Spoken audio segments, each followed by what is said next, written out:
Hello and welcome to another outsider review or outsider comparison. My name is Pat and this is my channel. I'm the outsider, just a military vet now turned car reviewer, and I kind of enjoy what I do because if you follow the channel recently, I've purchased this about a month ago, 2025 Chevrolet Equinox EV RS, and I've been enjoying it. I did a full review of that. Check it out on the channel. Now, if you were like me and you have certain needs, such as you have kids, you have dogs, and you have to travel quite far to go see your family, so you need some cargo space to pack everything up and go on these trips, well, then you may have been considering the vehicle I was reviewing this week, which is 2025 Blazer EV, again, RS trim. Both of these are all-wheel drive for obvious reasons.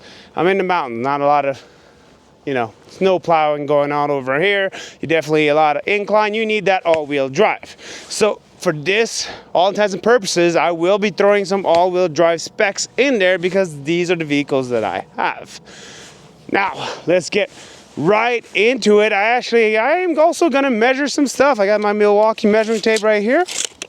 And just because sometimes you look at specs and you're like, okay, but I want to know, especially when it comes to the cargo space, how much room to have in the floor, because overall cargo space encompasses the whole space, right? So you might sometimes, if you're like me, I don't like loading up to the brim, and usually the most usable space is how much are the dimensions. So how do they differ from the storage on the dimensions? So we'll get right into that a little bit later on in the video.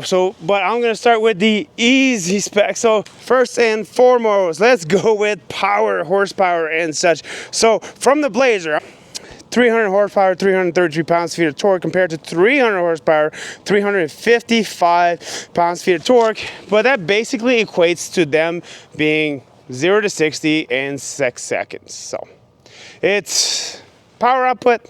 We're going to call that a draw right away. You're not going to feel a difference going from one to the other. Range, well, this is where we have a clear winner. So 283 miles for the Blazer EV, or that translates to 455 kilometers for us here up north, compared to 300 miles, 494 kilometers. And I can tell you, since I drive these daily, like one day I'll take this one, the day I'll take this one, even in the cold, that even gets better for some reason.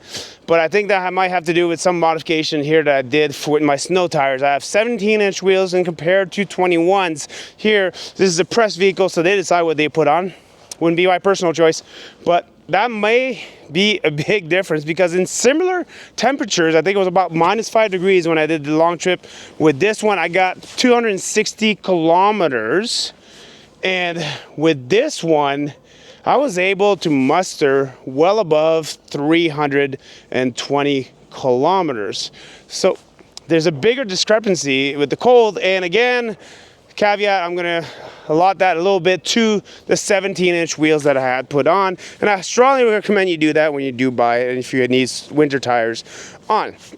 Charging speed, 190 kilowatt hour charging speed for the Blazer EV compared to 150 kilowatt hour charging speed. I don't know why they couldn't both have 190, but that's where they're at. And personally, I have noticed that in cold temperatures, using a 180 kilowatt charger, I got up to 140 kilowatts. And here, using the same charger, I could only muster about 120 kilowatt charging speed. So both of these, if you compare them to all the EVs, are not the king of charging, especially considering that the Silverado EV gets 350 kilowatts. And most of them that are coming out now are coming up with 250 kilowatt hour charging speed and up. So winner, Blazer EV for the charging speed. Legroom, so we have 44 inches in the front, and compared to 41 inches of legroom for the front with the Equinox EV, so there's a 3 inches caveat there.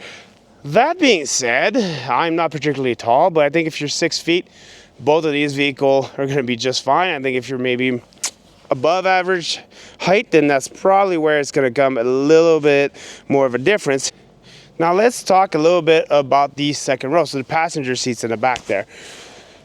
This, I think, is where you're going to see the most obvious differences between the Blazer EV and the Equinox.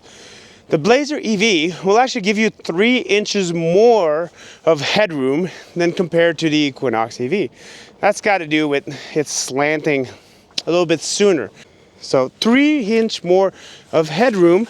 Rear leg room is about the same. They're about 39 inches each. I think 39.9 and 39.4. It's really not that enough of a difference for me to even mention it. So legroom is on par, headroom, more headroom. But one thing that's odd, you'll notice that I said that in my Blazer review, Blazer EV review, is that the floor is actually high on both of them. You're looking at 1 foot. There's literally just 1 foot between from the floor to basically the top of the sitting area. So if you are fairly tall, you're riding high on both of these. There's really no difference there. And now we're gonna go all the way in the back. You're looking at cargo space. So cargo space is 25.5 cubic feet with the seats up for the Blazer EV and 26.4 for the Equinox EV. I'll explain why that is in a few seconds here. And 59 cubic feet for with the seats down for the Blazer EV compared to 57 cubic feet with the Equinox EV. So you're looking at 2 cubic feet total difference. We're looking at total cargo space, seats down and all. Now let's turn this vehicle around and look in more in depth of why that is. Okay, so now we're in the back end and I want to explain why with the Blazer EV, a vehicle that's 2-inch wider and bigger all around, have less cargo space when the seats are up. So 25 compared to 26 cubic feet on the smaller one. So let me explain here. So when you come in this vehicle, you already have a high flooring. Now, I'll ask my handy cameraman here to check. So you do have some extra storage down here. This goes pretty deep, but all in all, this doesn't come off. You can see it's like screwed in, bolted in, whatever you want. So the high flooring is exactly there. And this is where your difference is. So if I take my handy dandy Milwaukee tape, I'm gonna say, okay, so from roof right here, 27.5 inches from roof to floor, roughly. Now let's go right into the Equinox EV. I've actually dropped this to the slowest setting. Yeah, I can have it to be flat, but I'm talking about maximizing cargo space here. We are at 29 inches from here to there of space, but it doesn't stop there. Go back to the EV, the Blazer. If I go from the seat all the way to the piece of plastic here, 33 inches. That's how much space I have to push stuff, you know, hockey pouch or whatever, what have you, right? If I do the same thing here, goes up to 38. I'm at 38 inches from 30, so an extra 5 inches in length. Now, the Blazer EV does win in width. You can go from 55 inches to 51 inches, so you lose 3 inches of, you know, from side to side. But when you factor in those extra inches in height, when the floor is dropped, and I'm just gonna have you come here, the handy dandy cameraman, I still have so much storage on there. I have a long leash, I have 3.78 liter of windshield wiper fluid. I can fit probably 4 of those in there, and I have my extra charging cable down here. So I still have that extra storage. So am I really getting more storage with the Blazer EV, considering it's a bigger vehicle? No. So this is where I'm going to draw my conclusion, because we're coming at the price. When you consider the trim, so from the entry-level trim of the Blazer and all that stuff, you're looking at $6,000 difference. And that's actually both for Canada and the US. $6,000 US. So it varies for whatever trim you want to choose. All-wheel drive, rear-wheel drive, whatever you want. $6,000 more for this, for the Blazer EV, or $8,000 more for the top trims, as higher as trim as you go up. So the Equinox is either $6,000 to $8,000 less while you're shopping around whether it's Canadian dollars or US dollars. And really, what are you getting for paying the extra up to $8,000 more with the Blazer EV? You're getting 3 inches more of front legroom. You're getting 3 inches more of headroom in the back, and 2 inches more of shoulder space in the back, because the shoulder space is actually the same in the front. I didn't mention the shoulder space for the front, but that's because it's the same. They're on par. So that's what you're essentially, and you get less range.